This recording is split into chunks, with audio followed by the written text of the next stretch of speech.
Good evening, everyone. My name is Arun Navatarvdar from CSC Department of University of Engineering and Management, Kolkata. Okay, so this is our second PPT class, online PPT class. So here I'm going to discuss few things or few algorithms, or to be very honest, from where like everyone asks me, sir, I'm gonna start my competitive coding or coding practice for TCS, InfitEQ, or even TCS, NQT, or Wipro, etc., etc. So, sir, from to be honest, from where should we begin, or from which algorithm should we follow, or which algorithms are obviously asked in the programming languages, and all those things most of the student ask me. So today I have dedicated this class that if someone is at a very beginning, or right now is trying to start with comparative coding, where they should start. Okay, now uh, graph to be very honest, there are few algorithms which you have to follow, or in the recent trends you have been seeing that the problems are always based on those algorithms. For example, a problem is given to you, a problem statement is given to you. It might be a huge problem statement of maybe 10 lines, okay, with constant all those things, and obviously you have to maintain the TLE, which I discussed earlier in the previous class. In keeping all this mind, you tend to forget that question which is provided to you is a very simple, or is definitely based on a very known algorithm to you.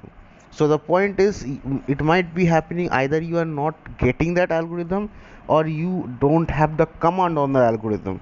So I'm going to say few algorithms which you should keep in mind when you start your competitive coding. Before you don't know those algorithms very well, please learn those algorithms, study those algorithms, then start with your competitive coding. Okay, now firstly, the algorithm you should know is the graph algorithm. Means BFS, DFS, breadth first search, depth first search, shortest path using distra, shortest path using Floyd and walls, because you will face problems when you are working on it. Okay, means for example, you are finding that the question is asking for a shortest path, but it is asking maybe distra, but it is asking in respect to for Floyd walls.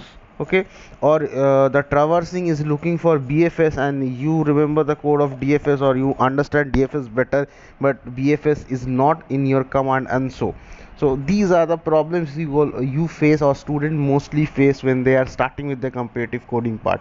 Means they do not learn those algorithms, or don't have a command on those algorithms, but just they just simply jump on in to start with the coding part. Okay, and they do not know those algorithms. Like, I might be saying that most of the student doesn't know about bridges in graph. Okay, and most of them have problems in topological shots.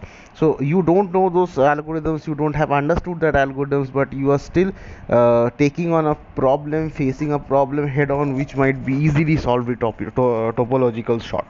Okay, so please understand those algorithms, please go through those algorithms, study those algorithms perfectly, then you might, or you should go ahead and start working. Okay, next,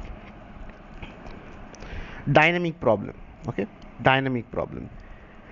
Dynamic problem is one of the algorithm which is asked most frequently, and is one of the important programming language, programming algorithm in which comparative codings are based with. Now I'm giving one of the very important problem, that 01 knapsack problem. You will face, or you have the dynamic problem, or you will get many question out of it. Even to find longest increasing subsequence, or longest common subsequence, you have to imply dynamic problem to solve problems like that. right? You understand that very good. Your assembly line scheduling and all those things are implemented using dynamic problem. Most of the students face problems in dynamic problem or escape dynamic problem, and if you have any hold on competitive coding, you will understand dynamic problem is one of the biggest challenging problem, or one of the algorithm by which many questions are based. So dynamic problem becomes one of the important one. Okay, so moving on to the next one, searching and sorting. Now, why did I keep searching and sorting? Most of us, we know searching and sorting. Most it like every student who has completed their first year on second year has a very good command in searching and sorting, or at least have one or two algorithms in their back of their mind they always use for searching and sorting. Now, good, everyone knows quick shot, merge shot, okay, but if someone is asked about heap shot, okay, or radic shot, that person take a step back. Now, is it required to get all the shots? Yes or no? The first question is yes. Firstly, why? I could have done, or I could have managed everything we using quick shot, or even merge shot, even insertion or selection shot. But if you understand, look closely, few shots have few different time complexity based on their worst case and average cases, so you have to implement those during the need of the hour. Like maybe in some cases insertion shot is better with from quick shot, okay, or in some data structure you have, or you are having a data heap data structure, so you have to use heap shot, okay, or where you have to use radic shot, there is no other option. Now what happens, you don't know heap shot and radic shot, what will you do? You cannot implement those things with normally quick shot and merge shot. Okay, now in some time in string matching, okay, classic string matching, most of you don't understand the classic string matching, how to get the string, how to get a subsequent string, all those things you don't know. But you, when you get a string problem, you try to solve it, but what happens when you solve it in by a very different manner, you tends to get TLE, or maybe one of the test cases is not running. So these are the problem you face if you don't have the command or grip on your searching and sorting algorithms. Okay, so before you go in, there are many searching and sorting algorithm like counting shot, okay, algorithm, or algorithm, okay, KMP algorithm, please go through those, okay, normal heap shot, radic shot, please complete those things, then start with your competitive coding. Okay, so this is one of the reason I discuss all those shots. Okay, okay, next, number theory. Now yesterday or previous class I discussed one problem, okay, about the finding that whether the number is prime or not. Now over there I told you till which point you should run your loop. Now the point is, by programming method, if you are running till n minus 1, from 2 to n minus 1, your programming method you are getting TLE very fine, very good, okay, fine, that is your problem with the programming, that you are getting TLE. But you can solve that problem only and only if you are mathematically, you know the logic. Like you, if you know that mathematically that it is only possible to find a factor at square root of n, then only can you apply it. Okay, so your number theory and other mathematical base has to be strong to get, or not only mathematicals, but number theory and logical part has to be great, or has to be strong, to understand that this problem can be solved doing till or doing this mathematical step, or running this mathematical step till this point. If you run the mathematical step, or run my loop, or run my algorithm, we will be able to find the answer. If you don't understand the mathematical on part, or you don't do the finer tunings, what will happen, you could tends to get TLE, or you might happen out of n number of test cases, you might miss 4 or 5 test cases. Okay, so partial marking happens over there. and I taught you, and I told you that the partial marking, or if the few of the test cases are not running, any employer or any platform will not take that program to be completely correct. Clear? Okay, so please keep your mathematical and number theories problems which you are already done in your normal classes to be clear with, like if someone is asking about the roots, okay, or how a palindrome numbers is generated, or maybe a few other number series formulas, if you forget that formulas, then it's difficult, because the whole thing will be depending on the formula. You have to get it, understand it easily. Now one more thing I'm saying, because why did I introduce number theory, because right now what is happening is in TCS, NQT or Code Vita, we are seeing questions like they are merging two or three series in odd, even, or the third position. Now you have to understand the three series, and then you have to print it. Now whoever understand the series, the question becomes too easy, okay. But if someone doesn't understand the series, that which series is being implemented over there, then the question becomes very tough for that person. Okay, so understand one thing: if you understand the series, what is the series is going through, or which kind of series is coming in, okay, how the numbers are being changes, whether the numbers are interrelated to each other or not, if is there interrelation is there, how is the relation, okay, till which part, or from which number, or from where is the starting point and ending point, okay, if you understand all those things very clearly, then the question becomes very easy for you, okay. Moreover, there are few questions which are based on graph and with a number series. Now if you taking two dist means it will they will be asking you like this: there is 2 point or few points, and the distance is increasing whenever you are moving from this point to this point in GP series. But now the point is, if you don't know understand GP series, you will not get the distance, and if you know Kruskal's or distrust, you will not able to do the whole question. So number theory or number system and mathematical formulas are also important very much, okay. Okay, now next is our network flow algorithms. Most of you know what is a graph, okay. Whenever we talk about a network, you will say, sir, we will treat a network as a graph. Most of you do so. I'm saying, do you know what is convex hull?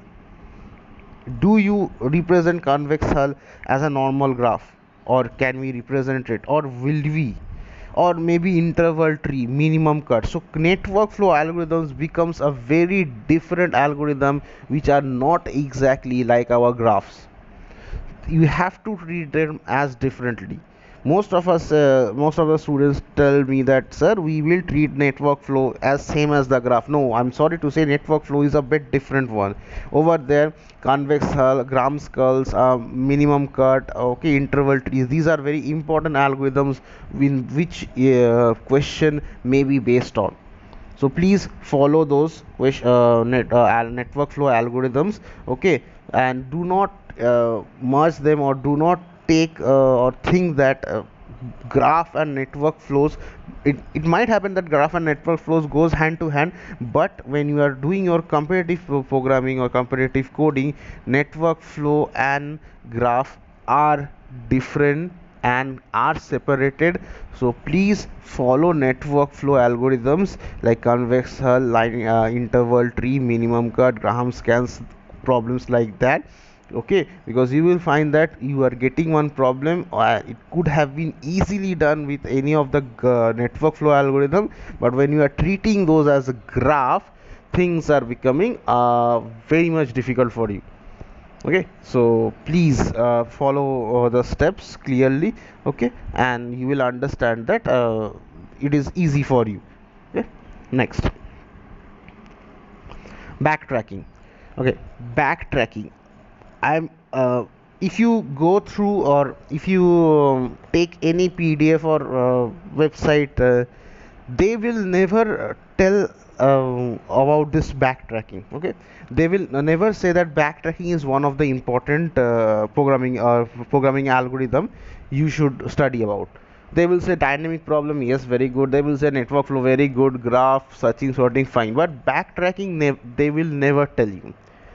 But I will say one thing: whenever you are uh, doing programs, okay, or whenever you are working with programs, you will find that you implement backtrack in certain way.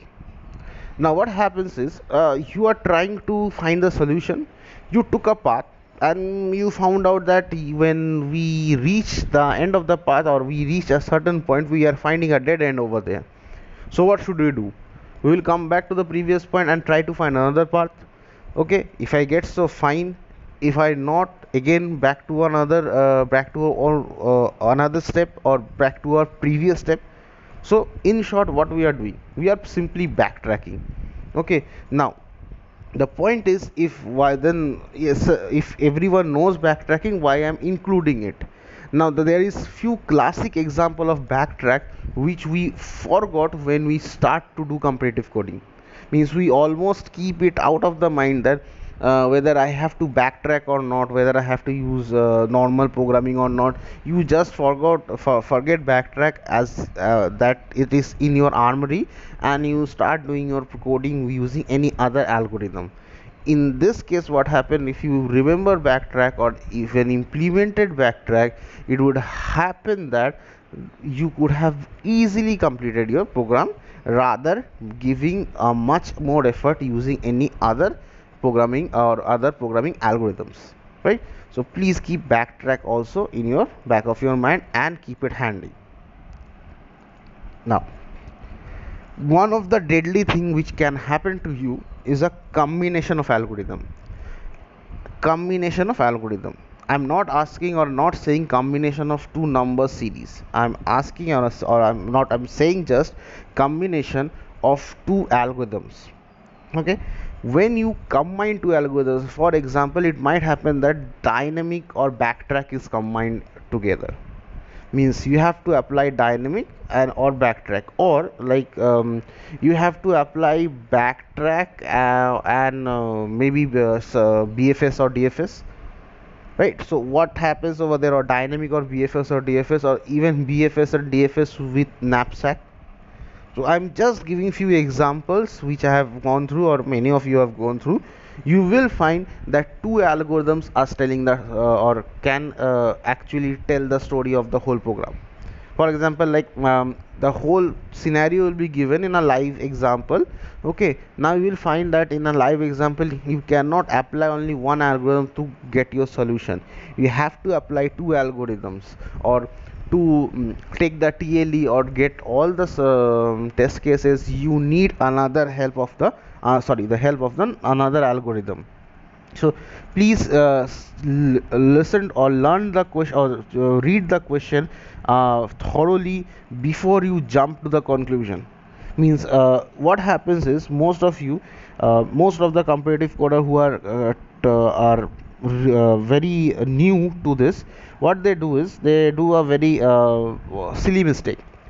They think the battle, when they are trying to complete the code or want to run that code, they forget the planning part. They do not think about the question in a pen and paper. They directly starts to code, which is very very bad. Means very very illogical, to be very honest. What happens is, if you start to code, you will first make many mistakes, because you understand that you cannot just in a zip cannot get the solution in your back of your mind. You have to go through many things, and you will find that, oh fine, yes, I'm getting solution, or out of this two, this is the best one, I'm using it. When you start code, what happens, you waste too much of time. But if you have taken that time and found out the exact solution in pen and paper, okay, and after that you started coding, it could have been a much better approach, rather than doing a blind code. That's why I will say, before everything, before you start writing any line of the code, understand the code, very understand how the code will run. Okay, most of you do not do the dry run part, or do not think anything before that. You just directly start using your laptop or your desktop and start coding in that platform. First, read the question. First, understand the question. What is the algorithm behind that? Till what point is the loops will run?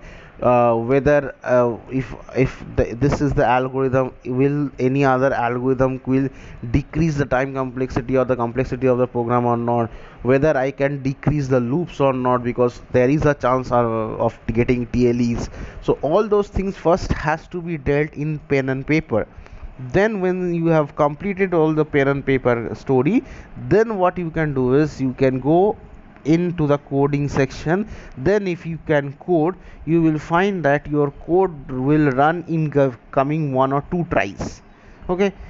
Then you will have that chance, or you will see that you can complete the code in time, and maybe whatever you are achieving to get after the solution, you will get that. So most of you do this kind of a mistake. Okay, so please stop doing this mistake. First thing, try it in your pen and paper or back of your mind, that what will happen if you make this approach. When you find that this the approach is the best one, it's looking like everything is fine, then start to shape it into your code. Shape your approach into your code. Now, will the whole thing come very fast? No, obviously not. How will you understand that this question is based on this algorithm?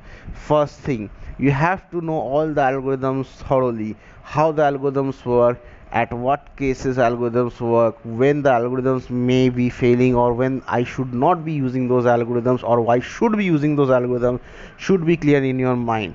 Next, read the question they are asking for, read the question many a times they're asking for, then understand the question very well, then understand how should be the approach.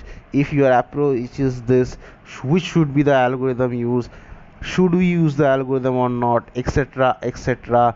Then you start with your coding per part, and then you will code, and then you will take that you will find that your program is running perfectly fine. Okay, then you can achieve all the test cases and even can get the remedy out of TLEs.